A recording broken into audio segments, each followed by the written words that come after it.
Kesaksian sopir truk soal kecelakaan di Tol Sragen, dengar benturan dikira ban meledak.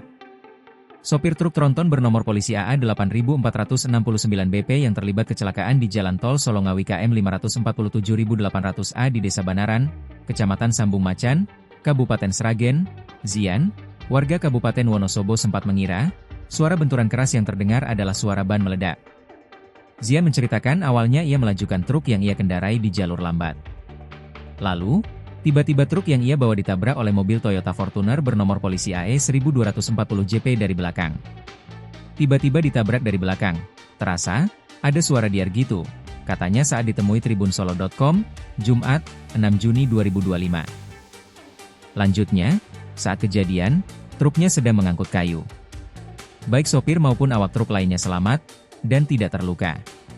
Di mana, kecelakaan yang terjadi pada Jumat, 6 Juni 2025, pada pukul 3.15 WIB ini menyebabkan 2 orang meninggal dunia dan 2 orang mengalami luka ringan.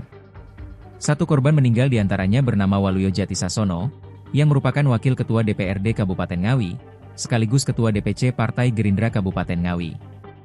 Kini, jenazah kedua korban telah dibawa ke rumah duka, untuk dimakamkan sebagaimana mestinya.